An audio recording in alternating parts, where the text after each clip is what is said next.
Muito bem, irmãos, nós vamos estudar a palavra do Senhor, no Evangelho de Mateus, capítulo 6. Vamos ler do versículo 19 a 34 a palavra de Deus.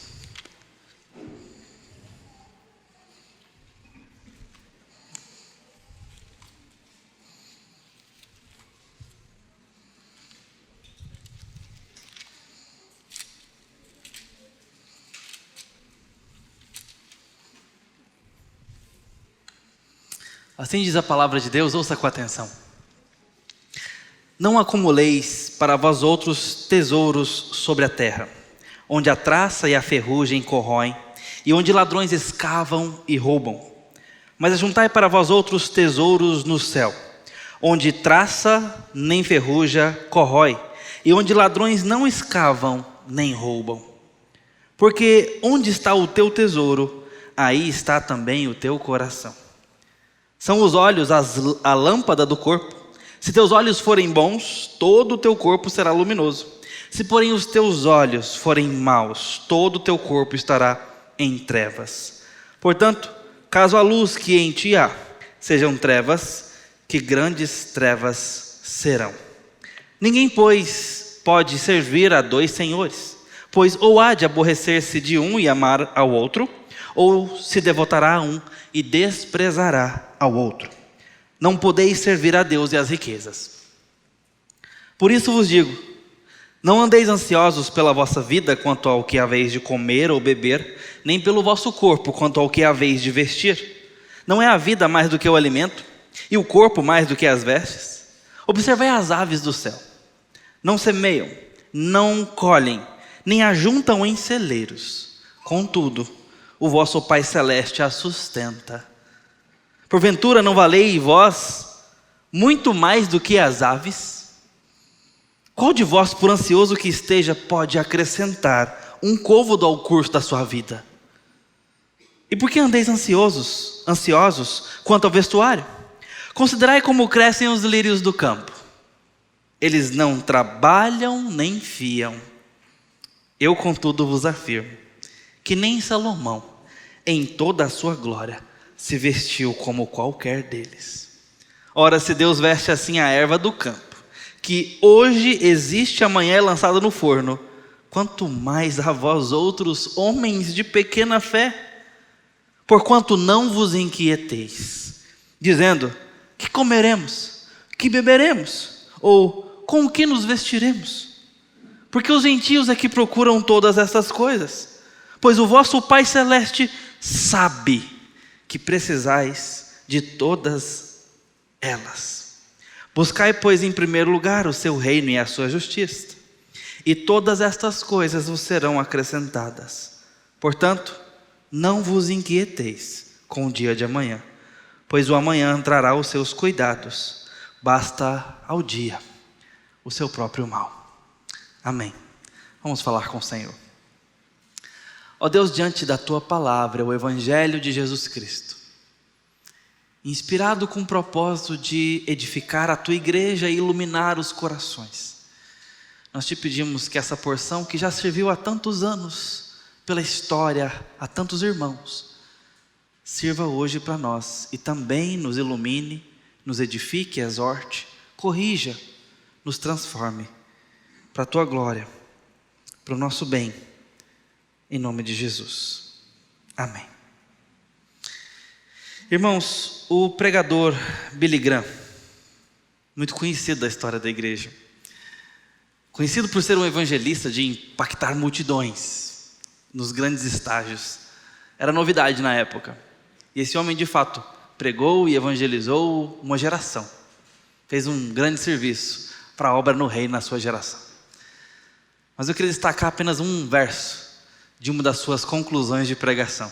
Ele diz o seguinte: a ansiedade é o resultado natural de centralizarmos nossas esperanças em qualquer coisa menor do que Deus e sua vontade para nós.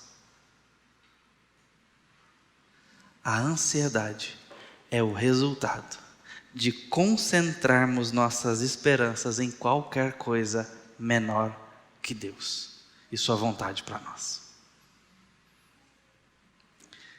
Essa frase tinha que abrir nossa sessão de meditação nesse texto, porque de fato, esse texto fala sobre centralização ou foco.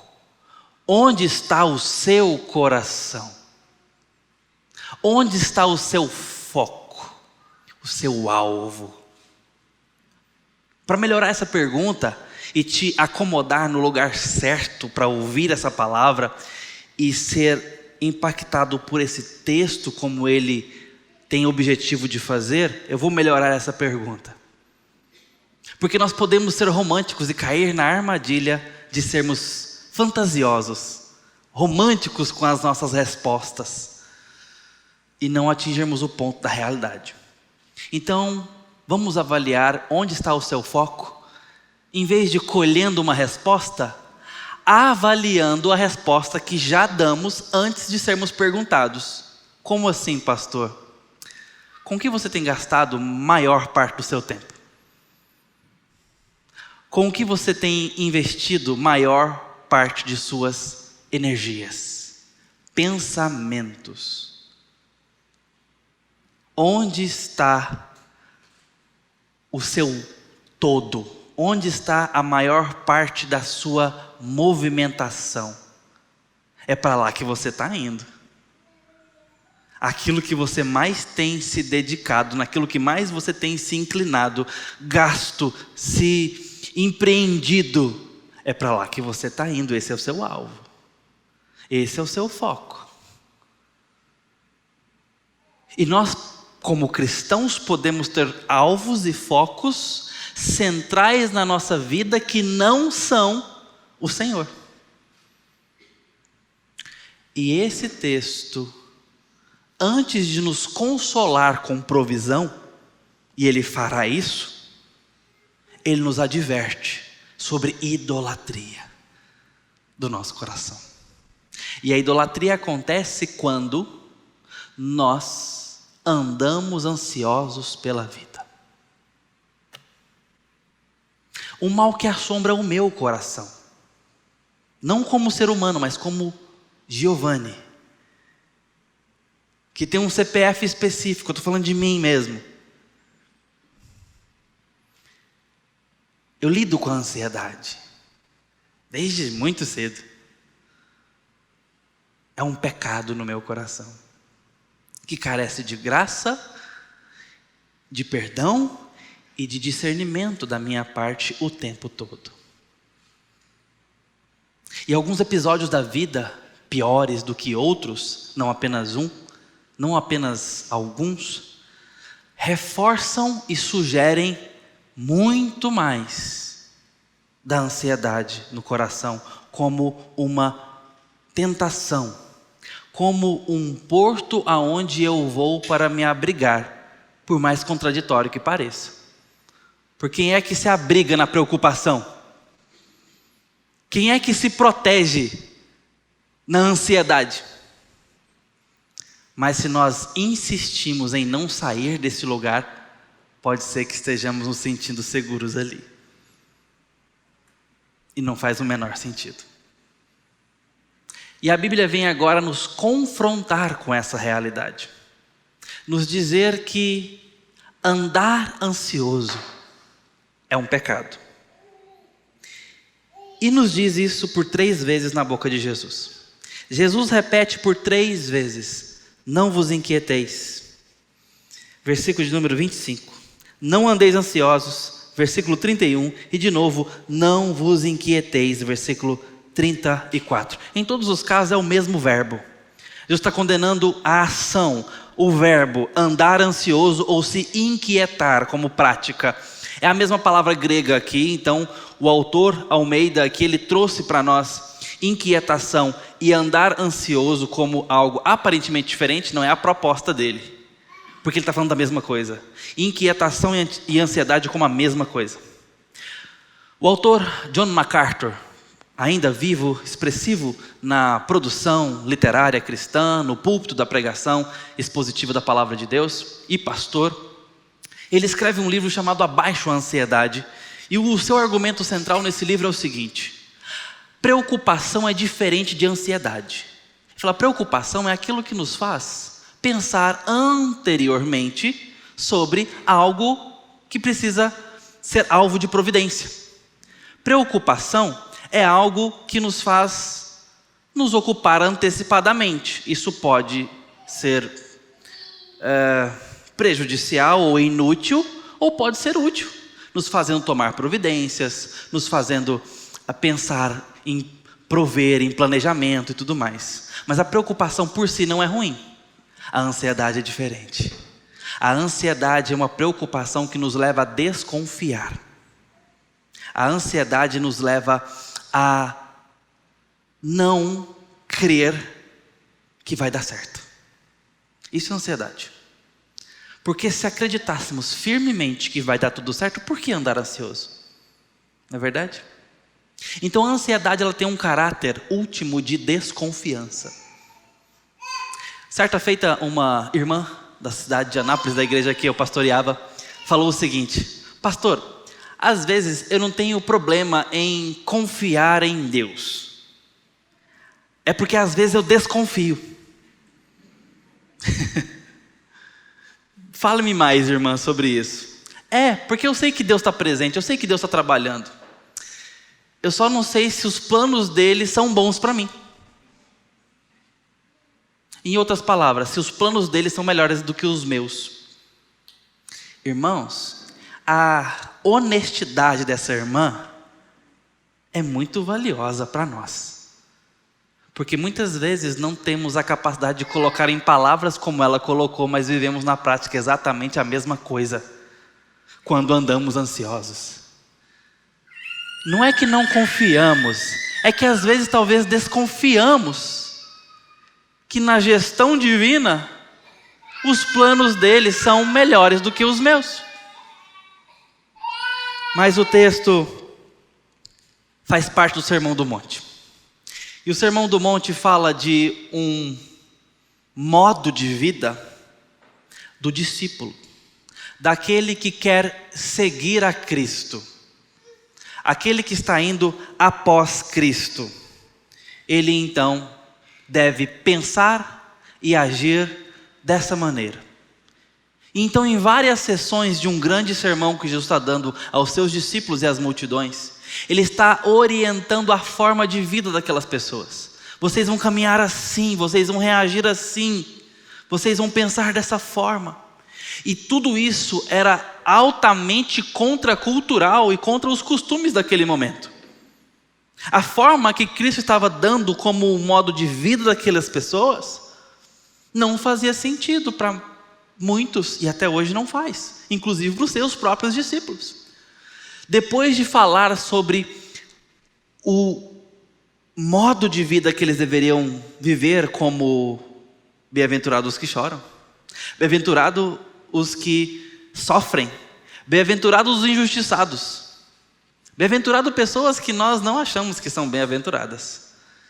Depois de explicar todas essas coisas, depois de falar sobre os tesouros, sobre como a gente deve orar, depois de falar sobre tantas coisas que ele ensina aqueles discípulos, ele fala: agora chegou a hora de eu falar sobre os ídolos do coração. Agora chegou o momento de eu explicar para vocês que existem rivais à minha adoração. E eu preciso alertar vocês sobre isso. Então esse texto é, em primeiro lugar, um alerta. Deus pode não ser o centro do povo de Deus. Deus pode não ser o alvo principal dos seus discípulos. Deus pode não ser o centro da sua vida. E é importante que a gente tenha discernimento sobre essa verdade que Jesus está alertando os seus discípulos. E por isso ele está alertando, porque é verdade. Porque nós podemos fazer como os discípulos. O fato de que cremos em Deus faz com que a minha vida automaticamente priorize a Deus. Não é verdade. Senão Jesus não estava ensinando os seus discípulos a fazerem isso, a perceberem esse mal, esse pecado, esse errar o alvo. Jesus está mostrando para eles: olha, isso aqui está acontecendo, vocês precisam pensar sobre isso. Então Jesus faz isso. Ele mostra àqueles homens que uma forma de enxergar a vida é enxergar como Deus sendo priorizado. E outra forma de enxergar a vida é enxergar como Deus em segundo lugar. Porque tem um rival. Tem algo que pode tomar o lugar de Deus e que quer tomar o lugar de Deus. E esse algo é o amor às riquezas. E Jesus está alertando os seus discípulos, amigos mais próximos, que a ansiedade pode ser um indicativo de que o nosso coração está mais devoto às riquezas do que a Deus. Deus está denunciando o pecado do coração. E isso serve para as gerações, sobretudo, quanto mais normalizado fica o viver em prol das riquezas. Jesus vai mostrar aqui nesse texto e em outras partes das Escrituras, através de outros autores, que o problema não são as riquezas. O problema não é o recurso. Em outras partes até nos adverte aqui. Primeiro, nós geremos provisão para os filhos e para os filhos dos filhos. Segundo, que a gente planeje antes de agir e que a gente tenha noção financeira. Jesus nos mostra isso, nos ensina. O problema não é trabalhar e ganhar dinheiro. O problema nunca foi a riqueza. Olha, está liberado ser rico. Deus até deixou eu ser rico. Não está acontecendo, mas deixar Ele deixou. Estou permitido. O problema não é esse. O problema, nesse texto, é viver para isso. E tem toda a diferença. Por isso a pergunta inicial: qual o alvo da sua vida? Meu alvo é Cristo, pastor. Amém, irmão. Vamos orar e vamos para o céu. Mas para o seu alvo ser Cristo, majoritariamente seu tempo tem que estar sendo vivido para honrar a Cristo. Na dependência de Cristo. Mas eu sei que é muito fácil que nos preocupemos. Oh, como é fácil. É muito fácil que nos preocupemos quando os recursos faltam. É muito fácil que nos preocupemos com o amanhã, sobretudo com o amanhã, que não temos poder sobre ele. E se faltar dinheiro? E se faltar saúde? E se faltar força? E se a doença chegar? E se a morte vier e os meus filhos? E os estudos estão caros, e o supermercado está caro, e o carro quebra, e o emprego não vem, e os clientes não vêm, e nós descobrimos uma terrível doença, e os custos são altíssimos. Meus irmãos, nós temos motivos muito graves para nos preocuparmos. Afinal de contas, nós vivemos num palco amaldiçoado. A verdade é essa. A Bíblia nos ensina que quando Adão peca diante do Senhor, ele é expulso do Éden.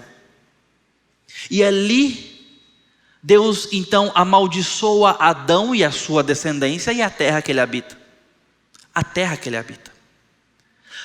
O fato de Deus dizer que nós vamos comer do suor do nosso rosto significa que agora o trabalho que já existia no Éden, Adão lavrava o solo para plantar e comer.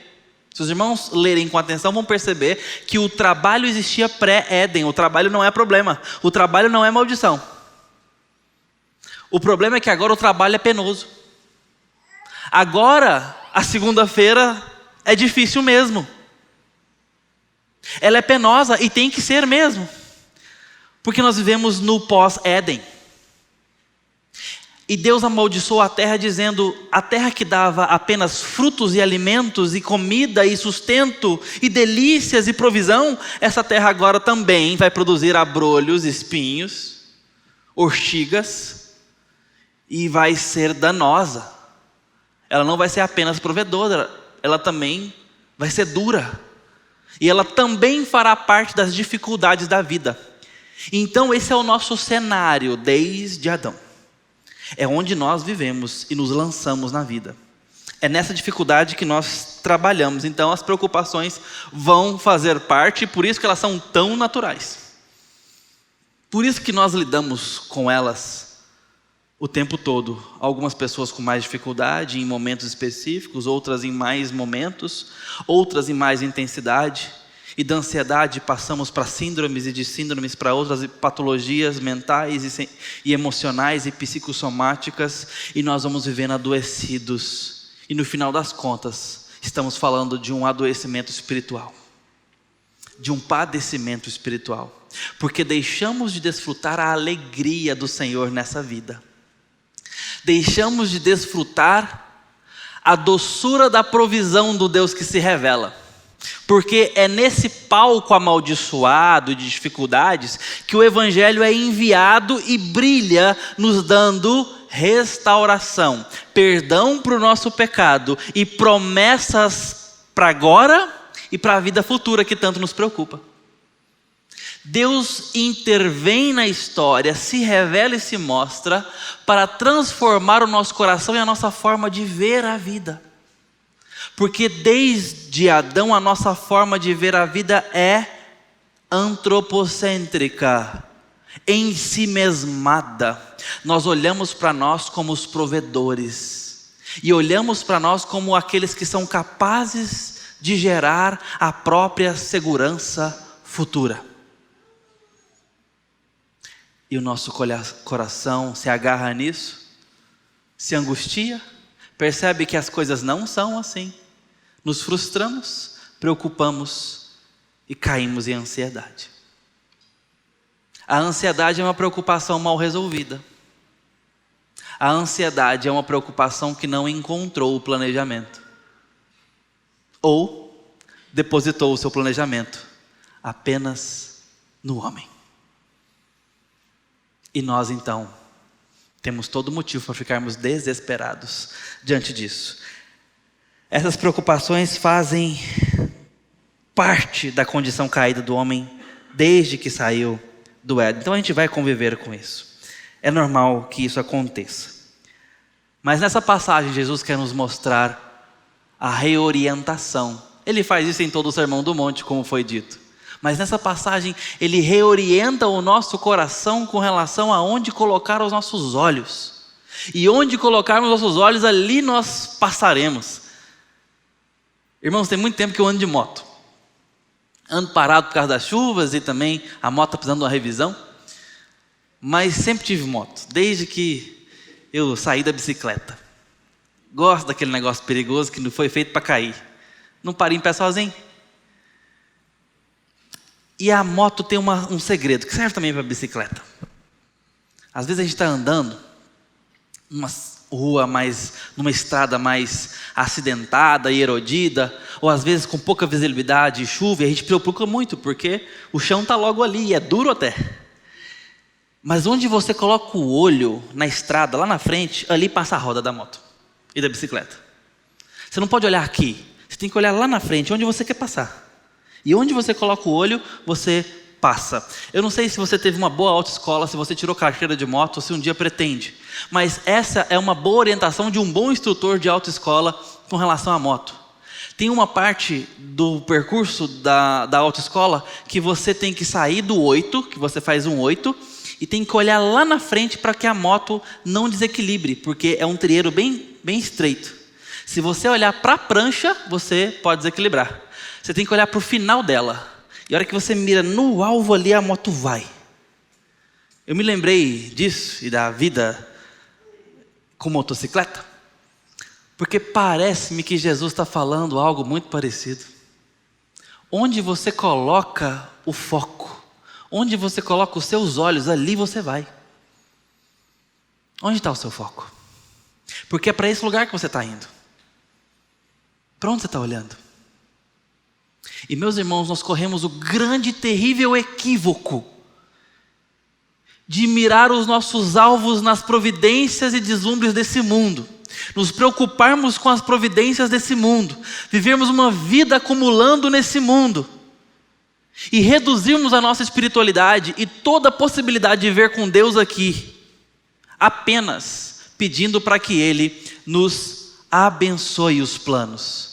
Pedindo apenas para que Ele abençoe os nossos planos.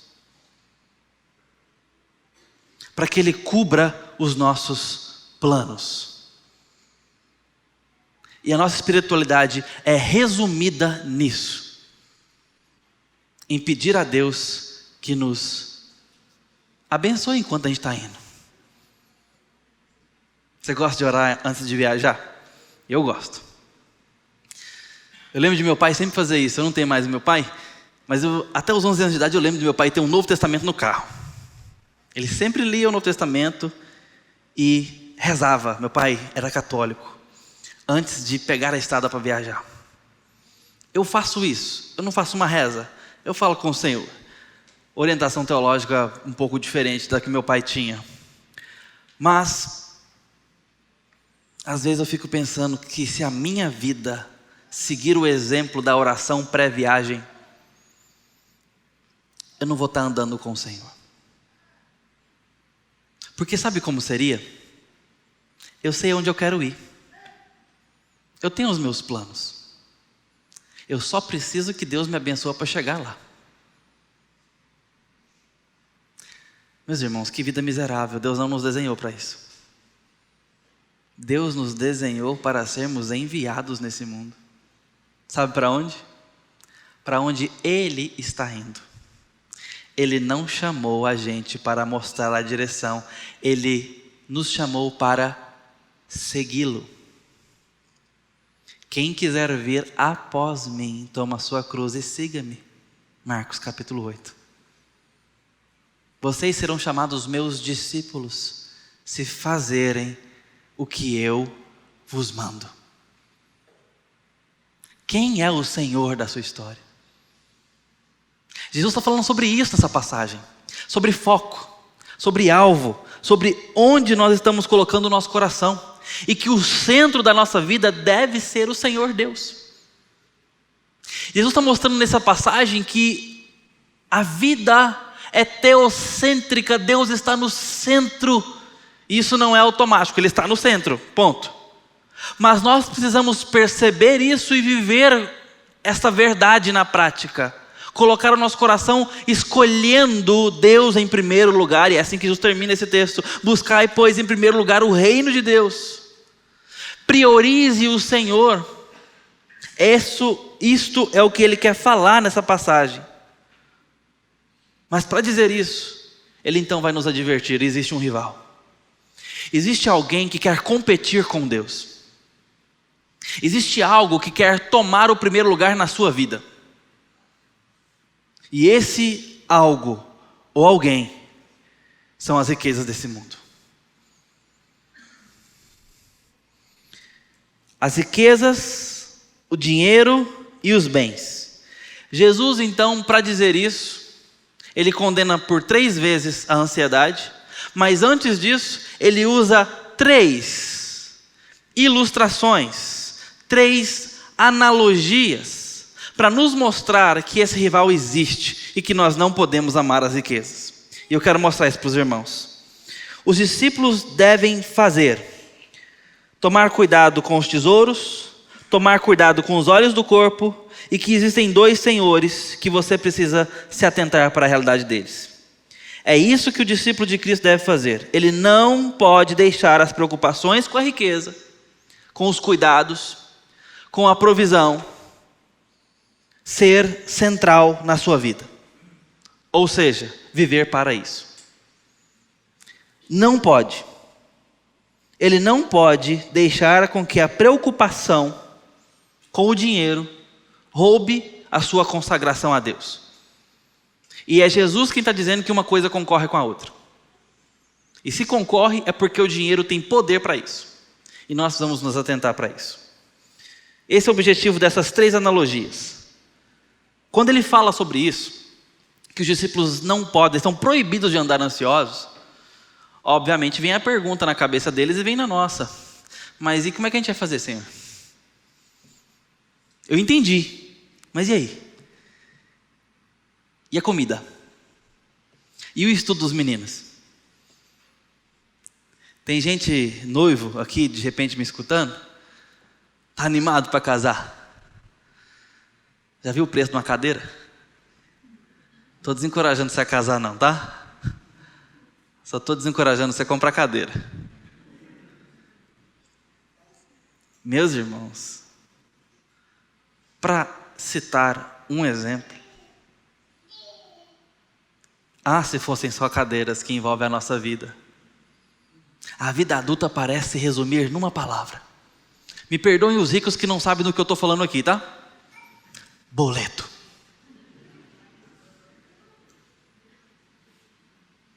Tem adolescente aqui que não vê a hora de completar os seus 18 anos e ter a independência.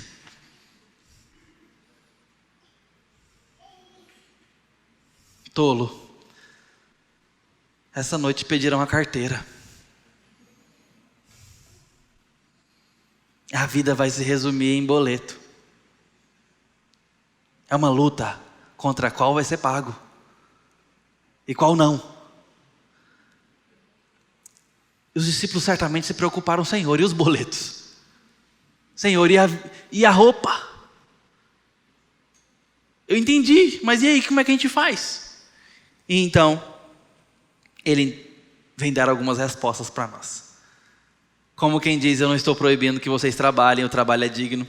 Eu não estou proibindo que vocês ganhem dinheiro. Está tudo certo, o cristão pode ganhar dinheiro e deve trabalhar por isso. A obra de Deus é feita com dinheiro e com recursos desde o começo. Está tudo certo com o dinheiro.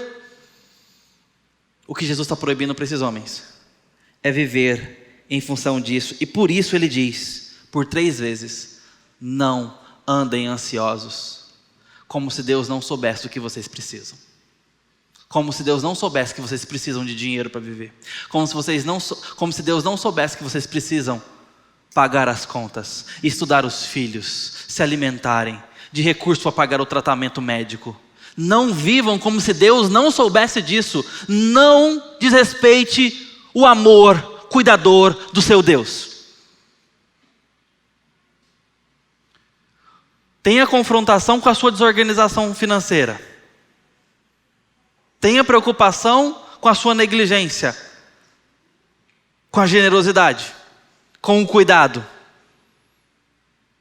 Tenha preocupação com essas coisas, mas não tenha preocupação com o cuidado de Deus sobre a sua vida financeira. Isso não.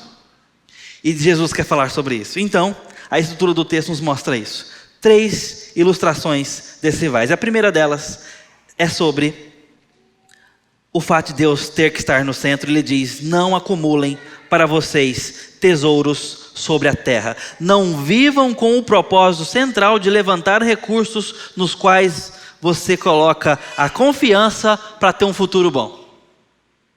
Jesus está proibindo isso. Se o seu objetivo de vida é trabalhar para acumular recurso para os seus filhos, para os seus netos, e agora você fala, pronto, não preciso mais me preocupar com amanhã. Trabalhei e me esforcei, cumpri o bom combate. Esse não é um bom combate. Veja, vou repetir isso o tempo todo. Jesus não está dizendo que esse é o problema, ter para o amanhã. O problema é viver para ter para o amanhã. Isso faz toda a diferença. O problema é viver em função de. A minha missão de vida é ter para não me preocupar mais. E isso é assustadoramente atual. Quando falamos de carreira, quantos cursos de finanças brotam todos os dias pela internet? Falando sobre independência financeira para você não se preocupar com o amanhã. Irmãos, nós precisamos muito de educação financeira. Eu precisei muito de educação financeira e estou precisando até hoje. Preciso aprender. Nossos jovens precisam aprender. E precisam mesmo. Cedo, quanto antes. Mas o que nós não precisamos aprender é o que mais parece que sabemos. Colocar o coração nisso e viver em função de. Isso o Senhor Jesus está condenando. Não vivam com o propósito central de suas vidas, como que de levar o seu coração a descansar nas provisões para você no futuro. Descansar. Irei trabalhar duro para ganhar bastante dinheiro e me precaver, e quando eu ficar velho, eu ficar doente, eu não ter que me preocupar, com sustento. Vou me dedicar todos os dias da minha vida para que meus filhos tenham, quem sabe até meus netos. Tem problema nisso? Não. Tem problema é se esse for o alvo da sua existência nesse mundo. E isso faz muita diferença. É sobre isso que Jesus está falando. Não acumulem para vocês tesouro onde a traça e a ferrugem corroem e onde o ladrão vem e rouba. É isso que Jesus está proibindo aqui, que essa seja a sua razão para viver. E quando ele usa as figuras da traça, da ferrugem e do ladrão, é por conta das coisas que mais ilustram as riquezas daquela época, que estavam basicamente no ouro e na prata e nas roupas, nas púrpuras de linho fino e também bordadas a ouro, um guarda-roupa bem abastado ali de roupas bordadas e de ouro acumulado e prata. Normalmente guardada onde? No Banco Central de Jerusalém? Não, em casa, debaixo do colchão. Então o que acontece? Esse guarda-roupa milionário que você tem, sabe o que vai acontecer? A traça vai comer. E come mesmo. Sabe o seu dinheiro? Hoje tem, amanhã pode não ter. Você não ficou assustado agora, não? Nem saber que isso acontece por aí, não. Sabe com que você deveria se assustar, como eu me assusto? É que quem está falando é Jesus, para os seus discípulos. Jesus está dizendo para os seus discípulos que o ladrão pode roubar tudo que você tem. Você prestou atenção nisso? Jesus falou. E ele falou quase como uma certeza. Claro que a gente entende que é uma probabilidade, mas ele não está falando como tão explicitamente. Ele está falando, olha, a traça e a ferrugem corroem o dinheiro que você guarda. E o ladrão rouba. A traça come as roupas. Ele está falando quase que como uma certeza. E por isso você não deveria acumular tesouros e riquezas nesse mundo. O que ele está falando aqui? Sobre descansar o seu coração naquilo que não pode te dar descanso. Ele está falando sobre isso. Porque essas coisas são transitórias e incertas. O dinheiro é incerto. Da noite para o dia, um vírus detona a nossa economia. Da noite para o dia, uma enfermidade arromba os nossos recursos. Da noite para o dia, um acidente de carro arranca a nossa reserva de emergência. Da noite para o dia, um ladrão leva tudo que tínhamos. É isso que o Senhor Jesus está dizendo. É possível? Sim, é possível. Mas o que ele está querendo dizer não é para a gente andar preocupado com isso e ansioso. Ele está falando, você não deveria colocar o seu coração nessas coisas. É porque você coloca que você anda ansioso. Não acumule aqui para descansar. Não acumule e coloque seu coração como se isso fosse a sua razão de viver e o seu descanso último. Isso é transitório, isso é perecível. Não coloca a sua casa. Lembra dos 3 porquinhos? A história dos 3 porquinhos tem algo muito parecido com isso daqui. Onde nós colocamos a nossa segurança naquilo que é transitório e frágil. Um faz a casa de palha por preguiça. O outro faz a casa de madeira por um pouquinho mais de preguiça. E o outro faz de alvenaria, esse não tinha preguiça. Esse é o drama dos 3 porquinhos e mostra que depois a casa de alvenaria segurou o vento do lobo. Mas a ideia é sobre abrigo. Que a gente tem que trabalhar duro para ter abrigo. Mas fica a moral da história de que nós precisamos pensar e não ir na correnteza, na inércia de colocar o nosso coração onde o mundo coloca. Porque pode ser uma provisão de palha. Jesus está dizendo que as riquezas desse mundo, a prata e o ouro, são perecíveis e não nos dão segurança, sobretudo eterna. E ele está querendo colocar o foco daqueles discípulos no lugar certo. E ao fazer isso, ele está proibindo que a provisão seja o foco da vida. Ele está proibindo que esse seja o foco da vida. Ao ponto que você chega a não ter tempo para Deus. por conta dessas preocupações e ocupações, enchendo o seu coração, esses pensamentos tomam o lugar de Deus, o trabalho toma o lugar de Deus, e você se vê obedecendo, adorando, venerando, investindo todo o seu pensamento, esforço e alma, todo o seu coração. Como Jesus nos mandou amar a Deus, nós estamos amando ao dinheiro. Porque todo o nosso pensamento, todos os nossos esforços, todo o nosso coração está no Senhor. A ordem não é não poder acumular. A ordem é não viver para acumular. E isso faz toda a diferença. E Jesus dá 3 razões para isso. Porque isso é proibido e porque Ele está falando isso para nós. E a primeira delas é porque aqui na terra a traça e a ferrugem corroem e os ladrões escavam e roubam. É perecível. A segunda razão é que nos céus a traça e a ferrugem não corroem e os ladrões não escavam nem roubam. Essa é a segunda razão. A primeira é o fato de ser perecível. A segunda é porque no céu isso não acontece. Essa é uma razão pela qual nós não devemos viver em função de acumular bens e riquezas e colocar o nosso coração nisso. Porque existe uma vida espiritual e uma vida além dessa. E às vezes nós nos esquecemos disso. Às vezes nós vivemos como se isso não fosse verdade. Às vezes a nossa ansiedade está mostrando e evidenciando que o nosso coração não pensa nas coisas lá do alto como deveria pensar.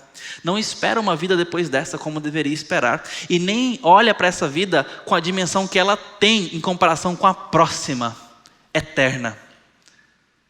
Nós menosprezamos a glória quando supervalorizamos o tempo, o palco da nossa história. E eu entendo por que fazemos isso. Mas Jesus está denunciando o nosso coração nessa hora, dizendo: vocês precisam acumular tesouros no céu. Como que eu faço isso? Você não faz isso, irmãos, como eu vi um vídeo esses dias colocando dinheiro no bolso de um pastor. Vocês viram esse vídeo? Horroroso. Um pastor ensinando os irmãos a ganhar dinheiro, aí tinha que dar dinheiro para ele.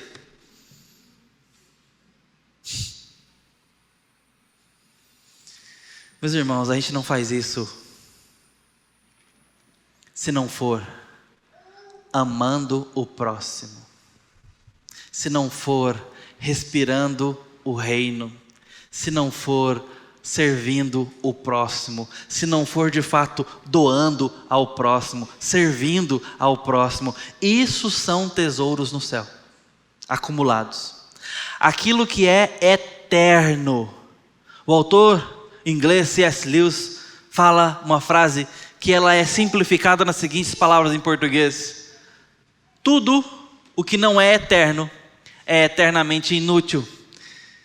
E o espírito da sua fala é este: contra a perecibilidade. Nós estamos falando sobre ajuntar riquezas nos céus. Jesus está falando sobre amar o próximo, ajudar no que for necessário, investir na evangelização, investir no avanço do reino, investir naquilo que é eterno, investir no crescimento da igreja como pessoas, a igreja com I maiúsculo, não a capela, não o prédio, mas investir no avanço das obras do reino, investir na consciência da palavra de Deus nos corações, investir nas missões. Isso é eterno. Isso é um investimento que dura para sempre, porque o resultado disso é para sempre, em comparação com aquilo que vai passar. Jesus estava nos ensinando isso. Pois na glória a ferrugem não tem efeito e os ladrões não entram. Jesus está ensinando aos seus discípulos a terem o foco certo na vida, a terem o alvo correto, ao invés de gastarem toda a sua vida como aquele homem rico gastou. Lembra do jovem rico? O homem rico, perdão, no Evangelho de Lucas, ele fala o seguinte: depois de ter uma colheita que os seus celeiros nem cabia a colheita, já estavam todos abarrotados, ele diz o seguinte: eu vou construir celeiros maiores, destruir os menores, construir maiores, encher então os meus celeiros e dizer à minha alma: come, bebe e folga, pois você tem bens para a vida toda. Vocês lembram o que Jesus disse a esse homem?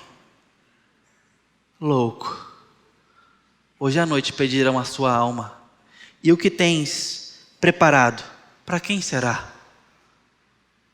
É sobre isso que Jesus está falando aos seus discípulos. Não coloquem o seu coração nessa busca. Podem buscar, trabalhar, receber. Vocês devem lidar com as finanças. Jesus nos ensina a lidar com as finanças. Nós só não podemos viver em função disso como se esse fosse o alvo de nossa vida. Louco. Hoje vão te pedir a alma. E isso aí vai servir nessa hora? Jesus estava lidando com aquele homem. Essa é uma realidade mais atual do que nunca. Nós nos lançamos ao trabalho árduo, à carreira, ao suor do rosto, por mais dinheiro, por mais provisão, aumentamos a ansiedade, aumentamos as preocupações, passamos a semana toda, ralando. Chega no domingo, na hora de nos ajuntarmos publicamente, adorarmos o Senhor, estamos cansados. E às vezes até chegamos assim mesmo. Mas onde está a nossa cabeça? No trabalho, que logo logo vai recomeçar. Nessa hora fica claro uma coisa: Deus não é o centro. Deus não é o centro. Deus não é aquilo que toma o seu coração com todo o seu coração, com toda a sua alma, com toda a sua força. Talvez o seu trabalho seja. Talvez a sua família seja. Talvez você seja. Talvez o dinheiro seja. E coisas importantíssimas sejam. Mas Deus nunca permitiu que o lugar dele fosse tomado. Não é assim que se vive. Não é a melhor forma de viver. É sobre onde está o nosso coração, não sobre o dinheiro. A segunda ilustração do rival aqui é nos versículos 22 e 23. Com os olhos da lâmpada, ou como lâmpada.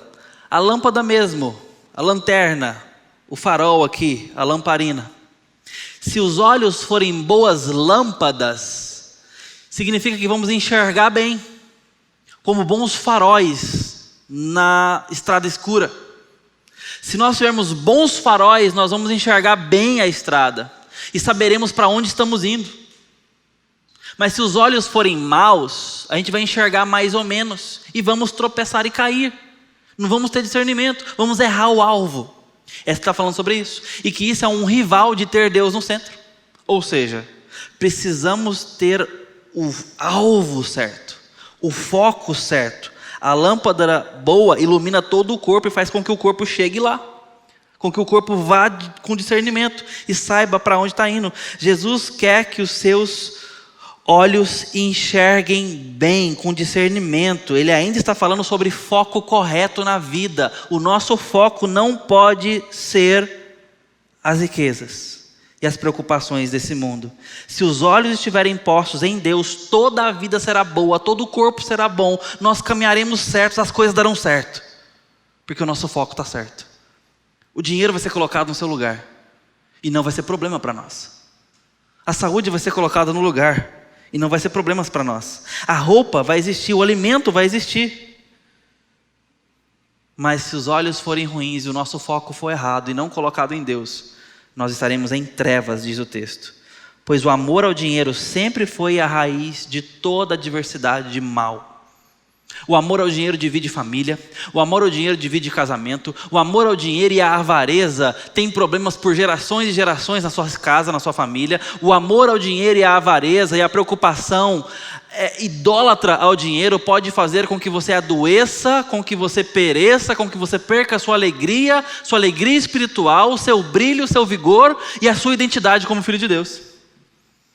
O amor ao dinheiro é a raiz de todos os males, dos mais diversos. E é por isso que o salmista diz que lâmpada para os meus pés é a tua palavra e luz para o meu caminho. Porque é a vontade de Deus, é a palavra de Deus que continua nos dando discernimento por onde andar e nos dando foco. Nós precisamos olhar com esses olhos, senão todo o corpo estará em trevas.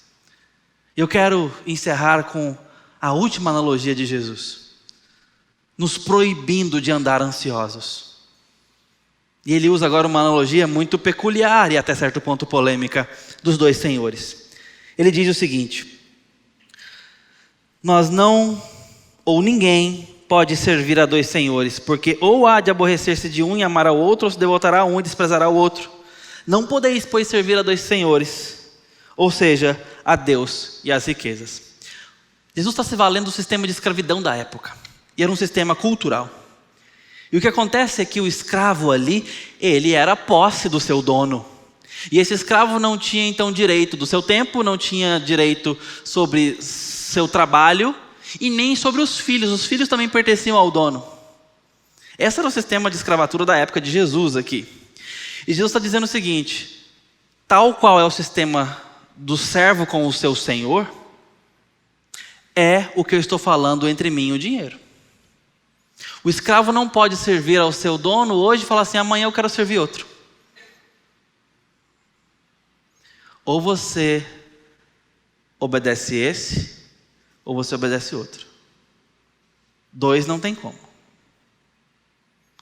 Jesus está dizendo que do jeito que ele exige obediência e servidão nossa, e Jesus exige isso, o dinheiro também exige. E nós hoje podemos estar vivendo o sistema de escravatura ao dinheiro, e não ao nosso Senhor, que nos perdoa, nos ama e nos promete o reino. É isso que ele está fazendo aqui.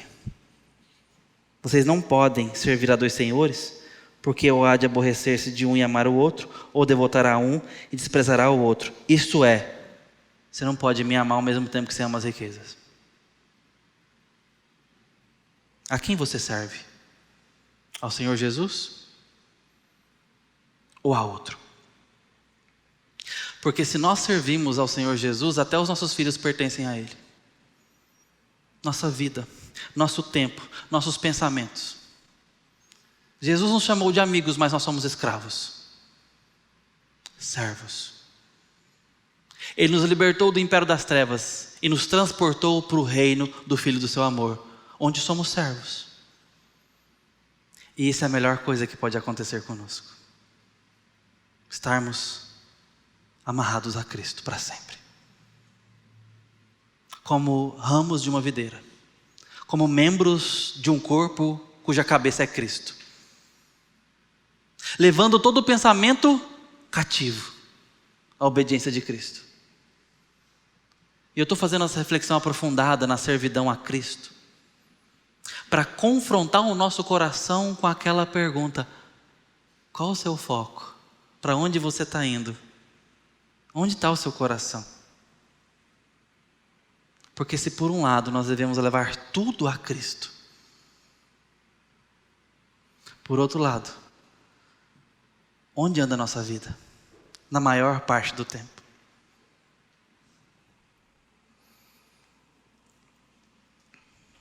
Não tinha como alguém ter dois senhores lá.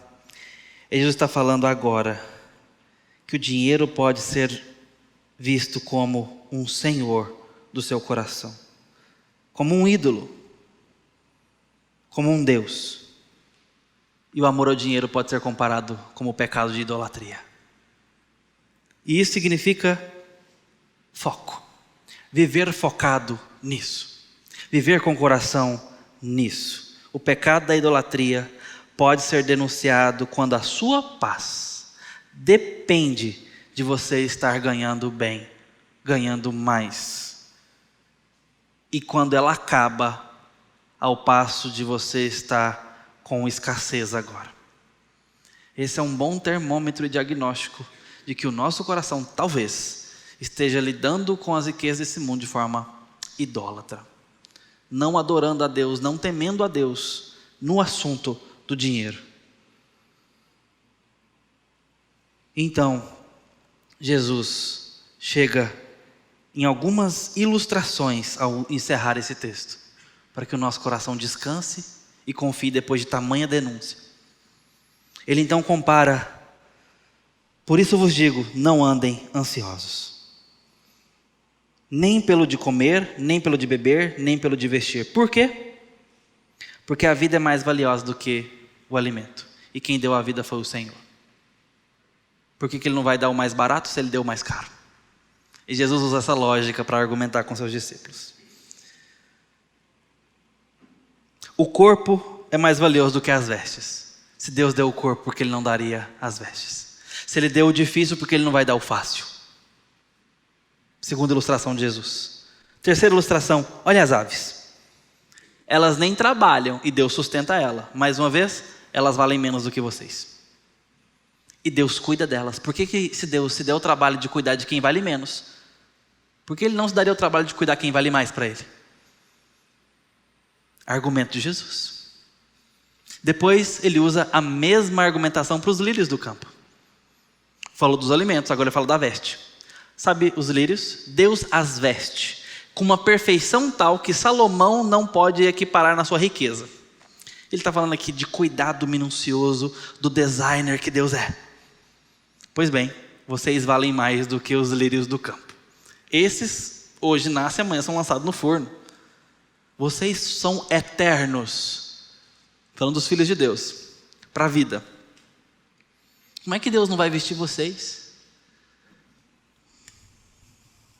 Então, não andem ansiosos quanto a isso.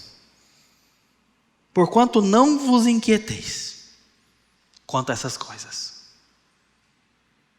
E a receita é: priorizem Deus e o seu reino. E o seu Pai, que sabem que precisam de todas essas coisas, acrescentarão na sua vida. Pois todo mundo que se preocupou com isso não conseguiu acrescentar um côvado à sua vida. O côvado é do tamanho de um pé de um homem adulto. Ali, 30 e tanto, 40 e poucos centímetros. Ele está falando, não adianta. Você não consegue dar um passo a mais com a preocupação e com a ansiedade. Último argumento. É inútil, além de destruir a sua alma. Mas eu te falo o que é útil. Buscai, pois, em primeiro lugar o seu reino e a sua justiça. E estas coisas serão acrescentadas na sua vida. Que coisas? A provisão de Deus, que deve acabar com a nossa ansiedade. Deus está cuidando do seu povo. Dos seus filhos que valem mais do que aves. Das suas filhas que valem mais do que os mais belos lírios. Que são mais valiosos do que as coisas criadas. Que o salmo que lemos no início desse culto mostra uma provisão tão meticulosa do Senhor. Deus está cuidando dos seus filhos e filhas que Ele decidiu chamar assim, filhos e filhas.